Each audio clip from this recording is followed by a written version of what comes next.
안녕하십니까? 저는 30대 후반에 접어들고 있는 여자입니다. 인사를 드리고 나니 어떤 말로 제 인생에 아주 잊지 못할 이야기를 시작해야 할지 고민이 됩니다. 두 번 다시는 일어나서도 안 되고 정말 충격적이고 무서웠던 그 이야기를 여러분들께 최대한 덤덤하게 풀어보려고 노력을 하겠습니다.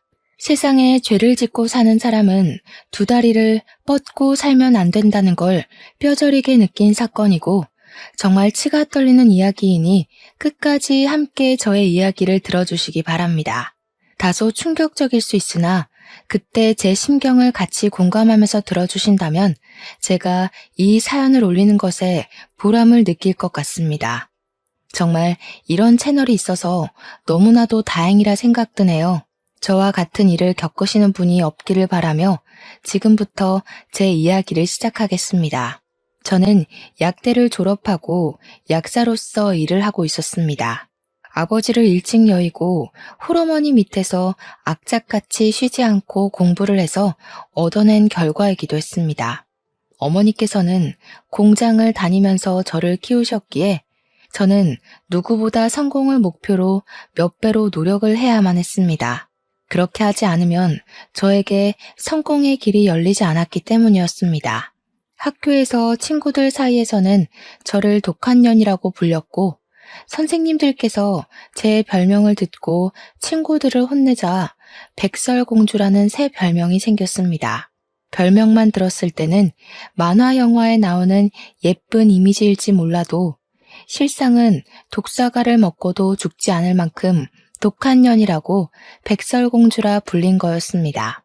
제가 공부를 워낙 잘하고 전교 1등을 놓치지 않으니 성적이 상위권인 친구들이 저와 잘 지내보려고 들러붙었던 적도 있었습니다.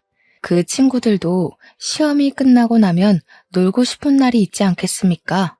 저에게 같이 놀자고 몇 번 이야기를 꺼내긴 했었습니다만 저는 시험이 끝나도 계속해서 공부를 했습니다. 거절을 계속하니 그 친구들까지도 저에게 백설공주라고 부르며 저를 슬슬 피하기 시작하더라고요. 학교에서 대놓고 왕따를 당했지만 폭력이 있었던 건 아니었고 저를 기피하는 무리들이 늘어났던 거라 오히려 저는 편했습니다.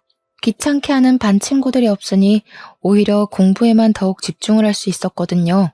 코피를 쏟으면서도 저는 책이 더러워질까 걱정을 하던 학생이었고 수면 시간을 줄여가며 공부를 해서 어지럼증이 생길 때도 있었지만 포기하지 않았습니다.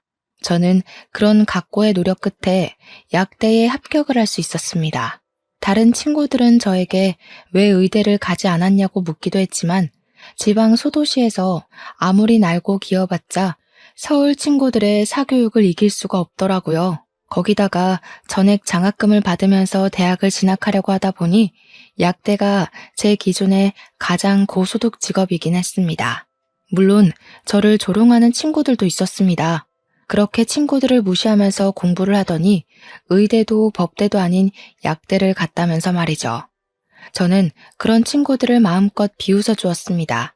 그러는 너는 약대도 가지 못하고 지방대나 전전긍긍하면서 등록금 버리는 거 아니냐고요. 저는 수능이 끝나고 서울에 올라와 자취방을 구했고 우리 어머니께서는 저희 뒷바라지를 위해 고향에 남으셨습니다. 한평생을 살았던 동네를 떠나는 것도 싫다고 하셨고 같이 서울에 올라가 봐야 서로 신경만 쓰일 거라고 하셨죠. 저도 어머니의 의견을 존중하여 혼자 서울에 올라와 자취 생활을 했고 높은 성적을 유지하며 전액 장학금을 받으면서 약대를 졸업했습니다. 저는 모든 과정을 일사천리로 통과하려 약사가 되었고 서울의 대학병원 옆에 있는 대형 약국에 취직을 할 수 있었습니다. 대형 약국에서 꽤 높은 월급을 받으며 일을 시작했을 때만 해도 저는 이제 악착같이 돈을 모으겠다는 목표가 있었습니다. 하지만 제 예상처럼 호락호락하진 않았습니다. 그 약국에는 정신이 나간 약사가 한 명 있었거든요. 그 약사는 저에게 한눈에 반했다면서 계속해서 저에게 한 번만 만나달라 사귀자 하면서 저를 괴롭혔습니다. 그 약사분은 정말 그 어느 한 구석도 제 마음에 드는 것이 없었습니다. 생긴 것도 못생겼고요. 키도 작았고요. 저에게 사귀자고 만나자고 하는 행동이 스토커같이 느껴지기도 했고요. 제가 아무리 싫다고 했지만 씨알도 먹히지 않는 그런 사람이었습니다. 더군다나 그 대형 약국의 대표님 아들이었기 때문에 제가 거절을 해봐야 이 약국에서 일을 하려면 자기를 받아줄 수밖에 없을 것이다 하고 생각하는 사람이었습니다. 제가 아무리 치를 떨고 밀어내도 자기만의 세상에 갇혀서 제 말을 귓등으로도 듣지 않는 문외한이었습니다. 거기다가 제가 싫다고 소리를 빽 지르자 저에게 너 잘리고 싶은 거냐면서 협박이 섞인 말투로 이야기를 하기도 했습니다. 하루하루 무시하면서 지내면 된다고 최면을 걸면서 버텼지만 옆에서 앵무새처럼 따라붙어 저에게 만나자고 하는데 그 거절이 쉽겠습니까? 일을 하는 시간이건 쉬는 시간이건 계속 저만 쳐다보고 있는 그 시선까지도 너무 싫었습니다. 제가 퇴근을 하고 집에 가려고 준비를 하면 집에 가서 뭐 할 거냐, 저녁은 언제 먹냐, 자기랑 같이 먹자부터 시작해서 제가 집으로 돌아가면 집 앞이다, 잠깐 얼굴 보게 나와라, 집에 없냐, 밖에서 뭐하고 싸돌아다니냐 하면서 집착을 하기까지 했습니다. 제가 자꾸 연락에 답장을 하지 않자 제가 집에 가는 길을 뒤쫓아오면서 집에 데려다 주고 싶어서 그런다고 하는데 너무너무 무서웠습니다. 저는 집 근처를 빙빙 돌다가 도저히 참을 수가 없어서 지금 뭐 하시는 거냐고, 스토킹 하시는 거냐고 일부러 사람 많은 길거리에서 고함을 치기도 했습니다. 제가 스토커 이야기를 하자 주변에 길을 걷던 사람들이 하나둘 이목을 집중하기 시작했고 당황해서 주랭랑을 치더라고요. 며칠 잠잠한 듯 했던 그 인간이 다시 저를 미행하며 제 일거수일투족을 궁금해하기 시작하자 저는 참지 못하고 경찰서에 들어가 신고를 했습니다. 그런데 그 사람이 경찰서에서 들어와 해명을 하더라고요. 자기를 무슨 변태 취급한다면서 아주 억울해했어요. 경찰 앞에서 안색 하나 바꾸지 않고 변명을 하는데 얼마나 치가 떨리던지 계속해서 자기는 직장 동료고 약사라면서 걱정이 되어서 지켜주려고 쫓아갔을 뿐이라고 했습니다. 그런데 제가 진짜 어이가 없었던 건 경찰들이 제 말을 믿어주지 않고 약사 명함을 내민 그 남자의 편을 들어주었다는 겁니다. 회사 동료가 이 정도로 챙겨주기 쉽지 않지 않냐면서 남자들의 마음을 이해해주라고 이참에 두 분이 사귀면 되겠네 하면서 웃더라고요. 결국 저는 경찰이 제 편이 아님을 깨닫고 다음날 바로 약국에 사표를 제출했습니다. 제가 대표님께 직접 가서 사표를 제출하니 대표님 아들이 저에게 와서 자기를 버리고 어디로 도망을 가냐고 난리를 치더라고요. 자기를 가지고 논 거냐, 여태 자기가 쫓아다닐 때 제대로 거절을 하지 그랬냐고 피해자 코스프레를 하는데 기가 막혔습니다. 오죽하면 같이 일하는 동료 약사들이 저것도 병이라면서 다들 고개를 절레절레 지었을까요? 저는 일부러 대표님 들으라고 큰 소리로 말했습니다. 당신이 스토킹해서 치가 떨려서 일을 그만두는 거라고요. 대표님 눈치를 보면서 자기는 그런 적 없다고 발뺌을 하길래 문자 보냈던 내역을 일일이 찾아서 보여주었습니다. 어디냐고, 왜 집에 안 가냐고, 남자 만나러 가는 거 아니지? 너 걸레야? 하는 문자들을 보여주니 대표님 얼굴이 새빨개지더라고요. 제가 당신 때문에 그만두는 거다. 얼굴도 못생기고 키도 작은 주제에 어딜 들이대냐고 인생 그렇게 허접하게 살지 말라고 했죠. 대표님이 아들 등짝을 막 때리면서 너 또 저랬냐고, 도대체 너 때문에 그만두는 약사가 몇이냐고 소리를 막 지르셨죠. 알고 보니 저 말고도 피해를 입고 그만둔 사람들이 한둘이 아니더라고요. 가뜩이나 약사 구하기도 어려운데 또 그만두게 한다면서 대표님이 정신병원이라도 알아봐야겠다고 소리를 치셨습니다. 저는 그분에게 두 번 다시는 제 앞에 나타나지 마시라고 경고를 하고 퇴사를 했습니다. 운이 좋게도 바로 작은 약국으로 취직을 할 수 있었습니다. 동네도 훨씬 가까워졌고 페이는 조금 적었지만 한결 여유로운 직장이었습니다. 잘 다니던 대형 약국을 그만두었다는 말에 어머니는 무슨 일이 있냐고 하셨지만 굳이 걱정하실까봐 자세히는 말하지 않았어요. 근데 여기서 일이 끝나지 않고 제가 취직한 새 약국까지 찾아와서 스토킹 짓을 하는 게 아니겠습니까? 오죽하면 동료 직원들이 저 사람 이상하다고 저에게 계속해서 이야기를 하기까지 했습니다.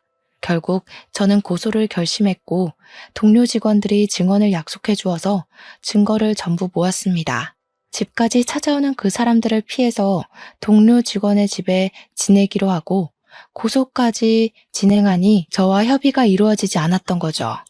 저희 본가를 어떻게 알았는지 어머니에게까지 찾아가서 대표님이며 그 인간이며 합의를 해달라고 계속 요구하고 협박을 했던 것입니다.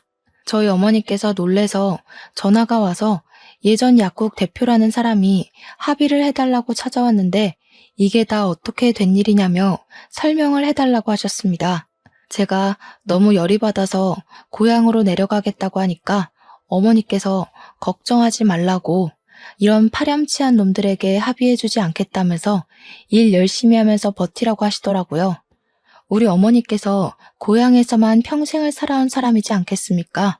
60년을 넘게 한 동네에서 살았으니까 동네 사람들을 전부 알고 계시거든요. 돈 많이 줄 테니까 합의를 해달라고 찾아온 약국 대표님을 보자마자 어머니께서 절친인 고향 동네 사람인 경찰서장을 부른 겁니다. 경찰서장인 아저씨는 어머니랑 초등학교 때부터 쭉 동창인 분인데 진짜 친하셨어요. 아저씨가 직접 나서주신 덕분에 합의를 하자고 협박을 했던 것까지 모조리 다 추가가 돼서 벌금을 엄청나게 때려맞고 저에 대한 접근 금지까지 처리가 되었다고 하더라고요. 진짜 어찌나 감사했는지 모르겠습니다. 거기다가 그 약국이 대학병원 앞에 있는 엄청난 대형 약국이지 않았겠습니까? 제가 그 안에서 벌어졌던 일들을 제보해서 기사도 엄청나게 떴습니다. 그 약국에 비리 같은 게 좀 많았거든요. 원래 약 제조는 약사만 할 수 있는 일인데 대형 약국이기도 하고 일도 엄청 많은 곳이었으니 일손이 부족했습니다. 그래서 약사가 아닌 아르바이트생들에게도 약 제조를 몰래 시켰단 말입니다. 제 제보로 인해서 전부 다 밝혀져서 싹 고발을 당하게 되었습니다. 결국에는 약국은 영업정지를 당하게 되었고 인터넷에는 스토커가 있는 약국이라고 대문짝만하게 박제가 되어서 완전히 망해버렸습니다. 그 일이 생긴 직후 어머니께서는 저에게 고향으로 내려오는 것이 좋겠다고 하셨고 저는 고민을 하다가 내려가게 되었습니다. 고향이 확실히 시골이라서 그런지 확실히 일을 할 만한 약국이 존재하지 않았습니다. 다들 약사분 혼자서 운영을 해도 충분한 수준이었거든요. 그래서 한 3개월 정도를 어머니께서 해주신 밥 먹고 등 따시게 딩가딩가 놀면서 지내다가 서울로 다시 가야겠다고 선언을 했습니다. 아직 월세집 정리도 안 됐고 여기는 일할 곳이 없다고 했더니 어머니께서 안 그래도 이곳저곳 알아봤는데 서울로 가는 게 좋겠다고 하셨습니다. 대신 무슨 일이 생기면 숨기지 말고 꼭 이야기를 해달라고 하셔서 약속까지 꼭꼭 걸고 서울에 오게 되었습니다. 다시 올라온 후부터 약국을 알아보다가 상당히 뜬금없는 곳에 있는 약국에서 구인 공고가 났고 그곳에서 일을 하게 되었습니다. 보통의 약국은 아파트 대단지 앞에 있거나 병원 근처에 질비하고 있는데 이곳은 공장 같은 회사 건물 앞에 떡하니 있었습니다. 주위에 병원이 있는 것도 아니었고요. 그래서 장사가 되나? 왜 새 약사를 뽑는 거지? 하면서 의문을 가지고 출근을 하게 되었습니다. 큰 공장 같은 곳 앞에 있었는데 이 약국이 장사가 잘 되고 사람을 왜 새로 뽑아야 하는지 알겠더라고요. 공장에서 날카로운 걸 많이 다루는지 붕대나 연고, 밴드, 소독약 같은 걸 사러 오는 사람이 엄청나게 많았던 겁니다. 수술을 하는 사람들도 꽤 있는지 소독을 해달라고 오는 사람도 있었고요. 장사가 꽤 되기도 하고 간간히 처방전을 들고 오는 사람들도 있어서 그럭저럭 일거리가 있었습니다. 신기하다 싶었죠 뭐. 월급이 적긴 했지만 그만큼 일이 밀리지도 않고 딱 좋았습니다. 그곳에서 적응을 하고 약국 일을 보다가 알게 된 손님이 한 분 있었는데 하루는 그 손님이 손을 심하게 다쳐서 방문을 했습니다. 병원을 가보시는 게 좋을 것 같다고 하니까 일단 붕대를 감아달라고 하셔서 붕대를 감아주었습니다. 손을 심하게 다쳐서 왔기에 기억에 남아 있었는데 며칠 뒤에 그분이 다시 오셨더라고요. 병원에 가서 몇 바늘을 꿰맨 것인지 소독을 좀 해달라고 부탁을 하시길래 제가 직접 소독까지 해드렸습니다. 저한테 언제부터 일을 하셨냐면서 처음 본 것 같다고 이런저런 이야기를 물어보시길래 온 지 얼마 안 됐다고 이야기를 했었습니다. 그렇게 가끔 와서 연고도 사가고 하면서 꽤 이야기를 자주 나누게 되었고 친해지게 되었는데 대뜸 저에게 고백을 하시더라고요.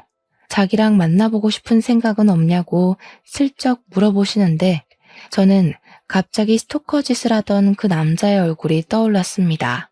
그래서 순간 아닌 것 같다고 지금은 연애할 생각이 없다고 죄송하지만 어려울 것 같다며 거절을 했습니다. 근데 제 나이가 벌써 33살이었거든요. 그러니까 저한테 혹시라도 연애를 하고 싶다거나 하면 자기를 우선적으로 생각해달라고 하시면서 웃더라고요. 보험이 하나쯤 있으면 나쁘진 않겠다 싶은 마음에 알겠다고 대답은 했죠. 솔직히 생긴 게 호감형인 얼굴이긴 했고 스토커랑 다른 모습이 꽤 많이 보였고요. 저를 조심스럽게 대해주고 좋은 향기가 항상 묻어나는 사람이었거든요. 그렇게 한 6개월 정도를 저희 약국에 꾸준히 방문을 하시면서 저에게 관심을 표현하기 시작하셨습니다. 가끔 꽃을 사다 주시기도 하고 드링크젤을 구매하시면 꼭 저에게 한 개씩 주시면서 힘내라고 응원도 해주시고요. 소소한 일상에서 묻어나는 작은 기쁨이었다고나 할까요? 절대로 제가 부담을 가지지 않도록 저에게 조용히 한 걸음씩 다가오셨습니다. 제가 결국에는 스토커 이야기를 슬며시 했는데 그 이후에 더욱 저에게 조심스럽게 행동을 해주시고 상당히 세심한 사람이었습니다. 저는 마음이 점점 열리게 되었고 그분의 마음을 받아주게 되었습니다. 연애를 시작하고 나니 주말에는 데이트를 하느라 저는 점점 고향에 찾아가는 시간이 줄어들게 되었고 어머니께서 저를 걱정하기 시작하셨습니다. 스토커에게 당한 이후에 자주 고향에 방문을 해서 시간을 보냈었는데 내려오는 시간이 줄어드니 무슨 일이 생긴 건 아닐까 싶으셨던 거죠. 저는 결국 어머니께도 연애를 하고 있다는 사실을 밝히게 되었고 어머니께서는 엄청 좋아하면서 우리 딸이 드디어 시집을 가는 거냐고 하셨습니다. 저는 김칫국 그만 마시라고 말리고 그랬는데 옆에서 통화를 듣던 남자친구가 인사를 드리러 가겠다고 불쑥 대답을 하더라고요. 저는 놀랐지만 은근히 기분이 좋기도 했습니다. 저와 깊은 미래를 꿈꾸는 것 같아서 말이죠. 저희는 연애를 시작한 지 8개월 만에 초고속으로 저희 집으로 인사를 드리러 가게 되었습니다.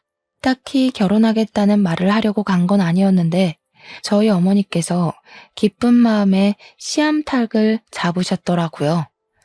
벌써 사위 대접을 하시고 남자친구도 넉살 좋게 장모님 장모님 하는데 그게 엄청나게 부담스럽게 다가오지 않았습니다.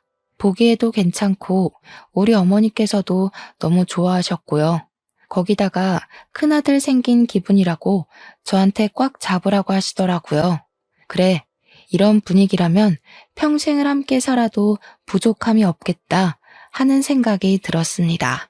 저도 남자친구에게 용기를 내서 어머님 아버님을 뵙고 싶다고 이야기를 하니까 남자친구가 겸연쩍게 이야기를 하더라고요. 자기는 부모님이 계시지 않다고요. 그래서 저희 어머니께 본인 부모님에게 해드리지 못한 효도까지 전부 쏟아붓고 싶다고 이야기를 했습니다. 마음이 짠하면서 제 가슴을 울리는데 참 진국이구나 싶었습니다. 그날 저녁에 어머니께 슬쩍 떠보니까 너무 좋다고 하시면서 당장이라도 나를 잡으라고 하시길래 결혼을 하자고 말을 할까 고민을 하던 도중 일이 생겼습니다. 어머니께서 공장에서 일을 하시다가 그만 쓰러지셨다는 연락을 받게 된 것입니다. 다행히 생명에 지장이 있는 병은 아니었다면서 머리가 핑 돌고 어지러워서 쓰러지셨다고 어머니께서 직접 연락을 주셨습니다. 저는 놀란 마음에 한달음으로 고향까지 달려가게 되었는데 병원에서 여러 검사를 거친 결과 머리에 혹이 있다면서 수술을 해야 한다고 하더라고요. 암은 아니고 그냥 혹으로 보인다고 걱정하지 말라고 하셨지만 위치가 뇌를 압박할 수 있는 자리에 있으니 빠르게 제거를 하는 게 좋겠다고 하셨습니다. 수술 후 후유증에 관한 설명과 수술 방법에 대한 이야기를 듣고 서울에 올라와 큰 대학병원에서 수술을 하기로 예약을 잡았습니다.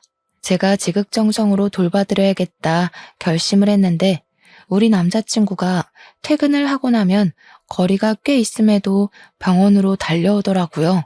나서서 우리 어머니의 수발을 들면서 주말에도 싫은 내색 하나 없이 병실을 지켜주었습니다. 어머니께서 너무너무 고맙다고 하는데 이 남자랑 하루라도 빨리 결혼해야겠다 하는 결심을 가지게 되었습니다. 거기다가 어머니께서 한번 쓰러지고 나니까 덜컥 무서운 마음이 들면서 빨리 결혼하는 게 효도하는 지름길이겠다 싶었던 거죠. 어차피 인사를 드릴 시댁도 없겠다. 어머니께 더 큰일이 생기기 전에 결혼해서 손주까지 안겨드려야겠다고 생각을 했습니다. 어머니께서 수술이 무사히 끝나고 저는 결혼에 대한 이야기를 꺼냈습니다. 다행히 암도 아니고 수술로 깔끔하게 혹만 제거하면 된다고 했는데 수술도 참 잘 됐습니다. 단지 뇌를 살짝 압박하고 있었던 탓에 신경을 살짝 건드리게 되면서 어머니께서는 후각을 느끼지 못하게 되긴 했지만요. 어머니께서는 죽다 살아난 기분인데 후각이 뭐가 문제냐고 신경 쓰지 말라고 하셨습니다. 의사 선생님께서도 후각은 나중에라도 돌아올 수 있는 거니까 괜찮을 거라고 하셨습니다. 어머니께서는 다시 고향으로 내려가시게 되었고 저희는 결혼 준비를 시작하게 되었습니다. 정말 간단하게 최소한의 형식만 지키자는 마음으로 남들 하는 만큼만 준비를 한다고 서둘러서 했음에도 불구하고 4개월이라는 시간이 걸렸습니다. 어머니께 정말 예쁘고 고급스러운 한복 한 벌 딱 해드리고 결혼식을 올렸고 저희는 사정상 신혼여행은 생략하였습니다. 신혼집을 구하느라 돈이 많이 들어가기도 했고요.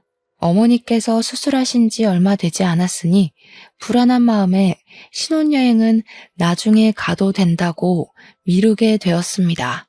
그렇게 알콩달콩한 신혼이 시작되고 꽃길만 평생 걸을 줄 알았던 제 결혼 생활은 처음과 달리 시간이 지나면서 점점 틀어지기 시작했습니다.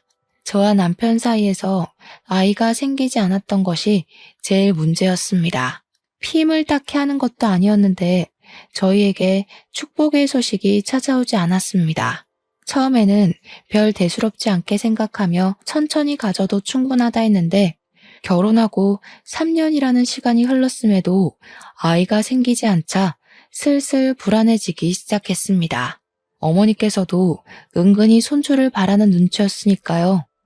물론 딸이 스트레스 받을까봐 관심 없는 척 하셨지만 딸인 제가 그걸 모르겠습니까? 제 나이가 36이 되자 지금 가져도 노산이라는 생각이 들면서 점점 조바심이 나기 시작했습니다. 남편 역시 저에게 우리 둘 사이에 문제가 있는 것도 아닌데 왜 아이가 생기지 않는 거냐며 슬슬 지쳐가고 있었습니다. 저는 가뜩이나 조바심이 나는데 남편까지 지치니 그 꼴이 보기가 싫어서 투닥투닥하게 되었고 부부 사이가 점점 소원해지기 시작했습니다.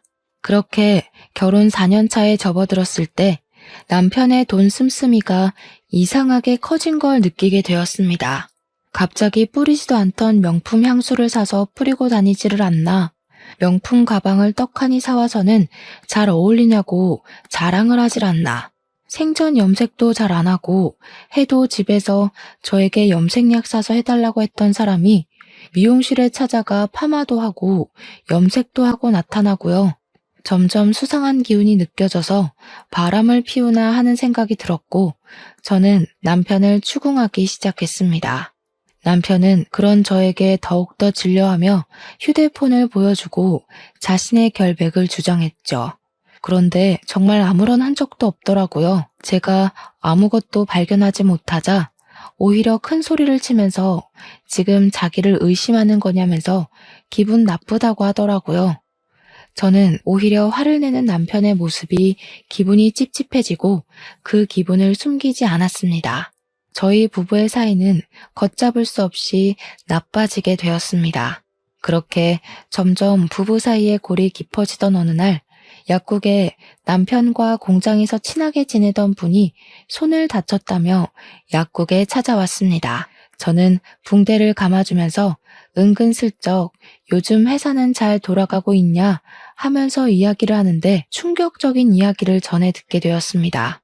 우리 남편이 일 잘하고 있냐고 농땡이 치고 그러진 않죠? 하는데 깜짝 놀라면서 네? 정훈이 일 그만뒀잖아요. 하는 겁니다. 저도 놀라서 그게 무슨 소리냐고 물어보니 모르셨냐고 제 남편이 일을 그만둔 지 좀 됐다고 말을 전하더라고요. 저는 약국에서 퇴근을 하자마자 남편에게 당신 일 그만뒀냐고 여태 무슨 돈으로 사치를 하고 지낸 거냐고 화를 냈습니다. 남편이 저한테 에이 하면서 아무 말도 하지 않고 냉장고에서 소주를 꺼내서 벌컥벌컥 벽나발을 불더라고요. 저한테 제대로 말을 못하는 걸로 봐서는 저 몰래 일을 그만두고 받은 퇴직금으로 사치를 부린 것 같았습니다. 제가 얼마나 속이 상하고 황당했는지 어떻게 말도 없이 그럴 수가 있냐고 닥달을 했더니 저를 째려보는데 그 눈빛이 정말 무서웠습니다. 남편과 살면서 처음으로 살기를 느낀 눈빛이었다고나 할까요? 저에게 잔소리 좀 그만하라고 지겨워 죽겠다면서 성질을 버럭 내더라고요. 솔직히 아직 잔소리는 시작도 안 했는데 남편의 눈빛이 무서워서 입을 다물게 되었고 저희는 그날 이후로 대화를 하지 않을 정도로 사이가 나빠졌습니다. 그렇게 한 3개월이라는 시간을 살얼음판 같은 분위기로 보냈는데 어머니에게서 갑자기 연락이 도착하게 되었습니다. 어머니께서 넘어지면서 크게 다쳤다고 병원이라고 하시더라고요. 놀래서 바로 고향으로 찾아가게 되었습니다. 어머니께서는 고사리를 딴다고 산에 가셨다가 산비탈에서 발을 헛디뎌 고꾸라지시면서 뼈와 근육을 심하게 다친 상태였습니다. 병원에서 뼈 고정은 다 시켜놨으니 집에 가서 근육 회복을 하고 뼈가 잘 붙는지 통원 치료를 하면 된다고 하더라고요. 하지만 어머니께서는 혼자 살고 계셨고 저는 일을 하고 있었으니 걱정이 되는 거예요. 어머니께서는 저에게 동네 사람들에게 도와달라고 하면 된다고 하셨지만 집에서 병수발을 들 사람이 있는 거랑 없는 거랑은 차이가 크잖아요. 졸지에 외벌이로 살고 있는 제가 내려올 수도 없으니 저는 일단 집으로 올라오게 되었습니다. 집에서 내내 한숨만 쉬고 있으니까 남편이 저에게 땅 꺼지겠다면서 한숨 좀 그만 쉬라고 짜증을 확 내더라고요. 제가 너무 화가 나서 엉엉 울면서 네가 일만 했어도 내가 한숨 쉴 일 없었을 거라고 화를 냈죠. 우리 엄마 병수발도 못 드는데 하니까 남편이 솔깃해하면서 장모님이 왜? 하더라고요. 우리 엄마 지금 다쳐서 전신 깁스한 수준이라고 그랬더니 남편이 곰곰이 생각을 하더니 자기가 내려가겠다고 하더라고요. 남편에게 취직 안 할 거냐고 하니까 알아서 하겠다면서 장모님 아프신데 그게 문제냐고 자기가 병수발을 들겠다고 하는 겁니다. 저야 고맙다고 인사를 해도 모자랄 판이니까 조용히 눈치를 보니 당장 내일이라도 가겠다고 하더라고요. 저는 서울에서 계속 일을 하고 있었고 남편은 고향으로 가서 저희 어머니와 함께 지내면서 병수발을 들더라고요. 제가 주말에 내려가니까 동네 사람들이 전부 저한테 남편이 효자라고 너무 좋겠다고 칭찬을 넘치게 하시더라고요. 우리 어머니의 병수발을 어찌 그리 세심하게 들고 극진하게 대접을 하는지 부러워 죽겠다고 하셨습니다. 그런 말을 하나 둘 듣다 보니까 우리 남편이 조금 달리 보이기도 하고 왠지 어깨가 으쓱해지기도 하더라고요. 집에 도착하니 어머니께서 남편이랑 하하호호 웃으면서 있는데 보기 좋았습니다. 남편이 서툰 솜씨로 밥까지 다 챙겨준다고 하시면서 가끔 맛이 좀 이상하긴 하지만 수발을 들어주니 너무 편하고 좋다고 하셨습니다. 그래서 저는 그냥 끄덕였죠. 집에서 밥은커녕 라면 하나 지 손으로 끓여 먹지 않던 사람이 대단하다 싶기도 했습니다. 근데 남편이 저를 보더니 인상을 팍 쓰면서 여기는 뭐하러 왔냐고 퉁명스럽게 물어보더라고요. 제가 뭐 못 올 때 온 것도 아니고 우리 집에 내가 오겠다는데 자기가 인상을 왜 쓰는지 찬물을 확 끼얹은 것처럼 기분이 상했습니다. 주말이라 하루 자고 가려고 왔다니까 남편이 저보고 어머니랑 같이 자라고 하더라고요. 밤에 화장실 왔다 갔다 하실 때 불편해 하신다고 그래서 알겠다고 했는데 어머니께서 저한테 남편이랑 같이 자야지 왜 여기서 자냐고 타박을 하셨습니다. 밤에 화장실 알아서 잘 갈 테니까 남편이 옆에서 자고 가라고 하시더라고요. 졸지에 쫓겨나서 남편 방으로 갔더니 남편이 화들짝 놀라더라고요. 여기는 왜 왔어? 하는데 내가 뭐 못 올 때 온 거냐고 대답하고 방을 둘러보는데 은근히 자기 짐을 채워뒀더라고요.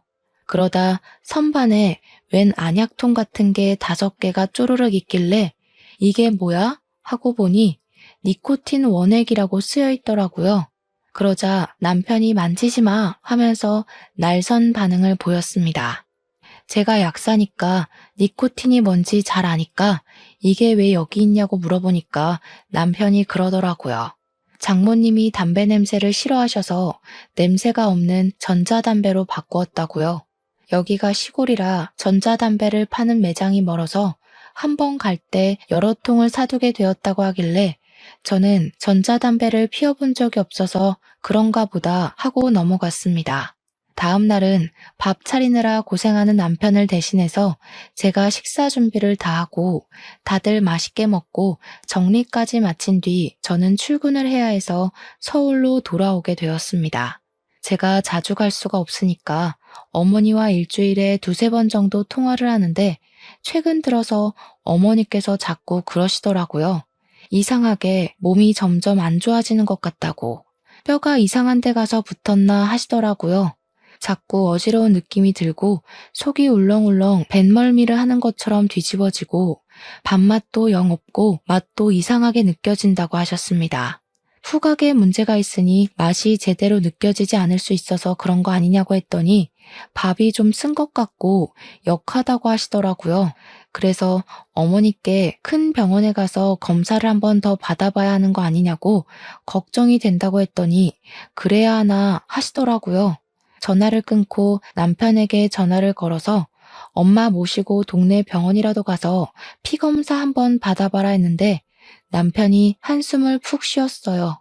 원래 늙으면 다 식욕이 사라지고 속도 불편하고 하는 거라면서 뭘 이런 걸로 검사까지 하냐고 유난인 거라고 하더라고요. 그냥 그런 건가? 하고 있었는데 같이 일을 하던 약사님께서 담배를 좀 피고 오겠다면서 전자담배를 들고 나가시더라고요. 한 10분 뒤에 돌아오신 약사님께 우리 남편도 이런 걸로 바꿨다더라 하면서 전자담배 이야기를 하게 됐습니다. 제가 약사님께 몰랐는데 전자담배에도 니코틴이 많이 들어가더라. 10ml짜리 통을 5개나 들고 있던데? 하면서 이야기를 했죠. 그럴 거면 연초 피는 게 낫지 않나? 하는데 깜짝 놀라시면서 저한테 약사님 요즘 니코틴만 따로 안 팔아요 하더라고요. 그러면서 요즘 그걸로 사람을 죽이니 뭐니 해서 전자담배를 사러 가면 향만 나는 액상에 니코틴을 아예 담아서 준다는 겁니다. 니코틴 원액만 따로 사는 게 불법이라면서 그거 구할 수도 없는 거라고 하더라고요. 그때 갑자기 머리를 띵 맞은 것 같더라고요. 뉴스에서도 자주 나오잖아요. 니코틴 원액만 따로 살 수 없다고 그걸로 살인도 한다고요. 바로 니코틴 원액 투여 증상을 인터넷에 검색을 해봤더니 글쎄 어지럽고 울렁거리고 식욕 부진이 생기고 이런 글이 막 뜨더라고요. 우리 어머니께서 말했던 증상이랑 동일하다는 걸 깨닫고 순간 소름이 쫙 돋더라고요. 제가 창백해진 얼굴로 덜덜 떨고 있으니까 약사님이 제 손을 막 주무르면서 왜 그러시냐고 하더라고요. 제가 본 이야기를 죄다 하니까 약사님도 놀래서 저보고 고향에 내려가 보라고 하시는 겁니다.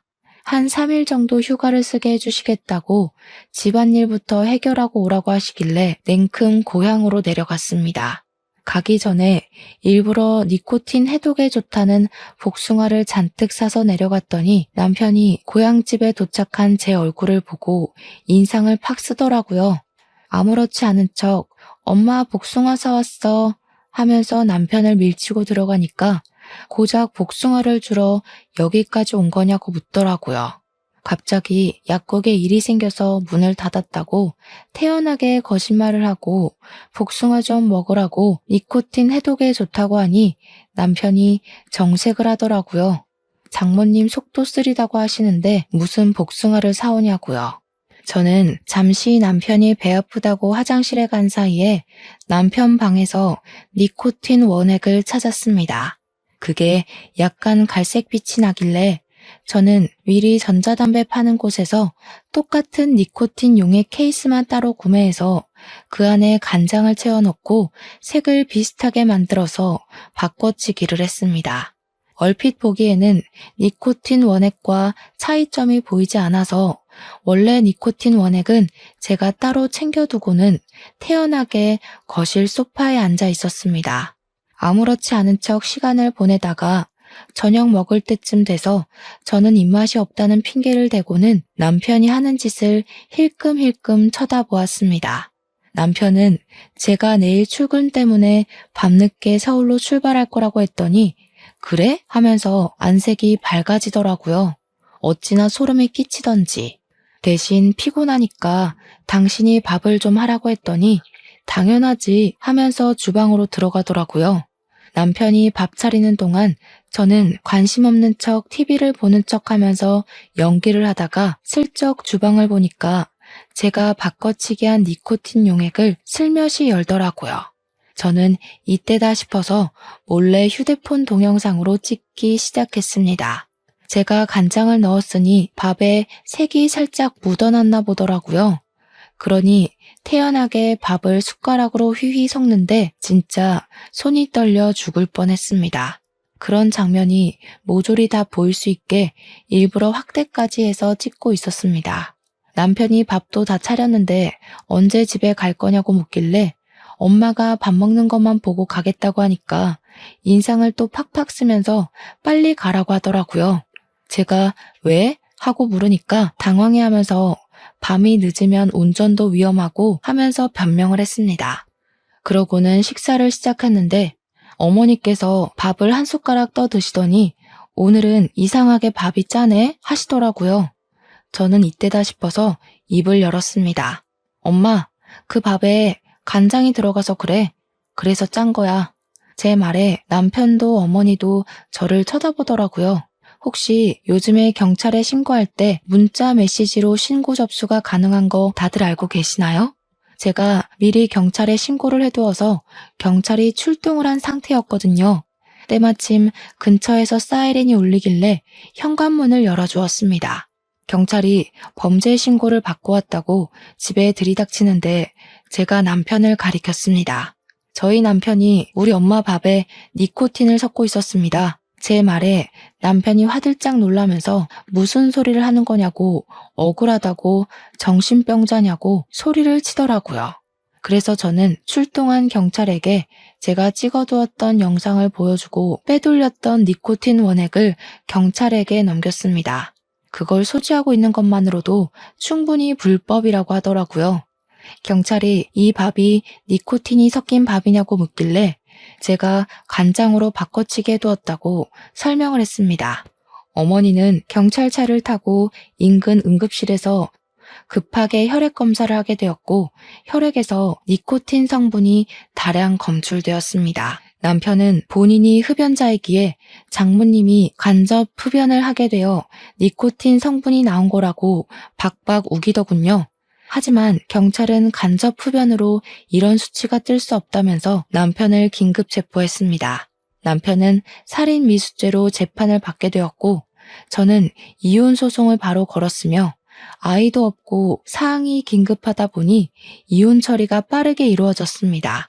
당연히 저에게 위자료를 지급하라는 판결이 나왔고 구치소에 소감이 된 남편을 찾아가서 퇴직금을 내놓으라고 했습니다. 그러니 남편이 피식 웃으면서 자기가 돈이 하나도 없다고 하는 겁니다. 몇 년 동안 거기서 일을 했는데 퇴직금은 다 어디다가 쓴 거야?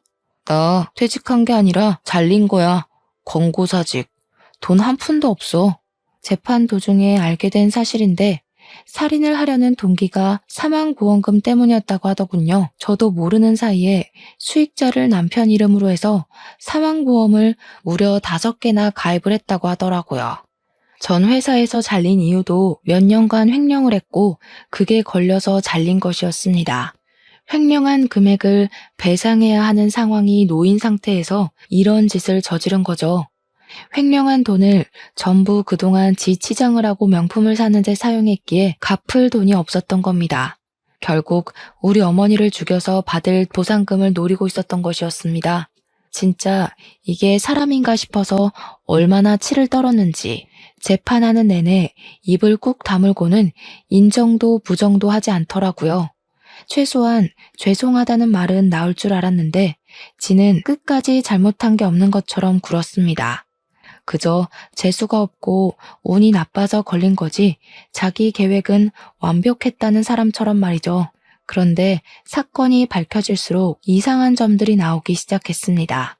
남편의 부모님도 돌아가셨다고 했지 않습니까? 그 사인도 이상했던 겁니다. 나중에 여죄로 드러나게 되었는데 남편이 부모 역시 니코틴으로 살해를 했던 것이었습니다. 보험금까지 본인이 수령을 해서 차를 사고 집을 사고 했던 것입니다.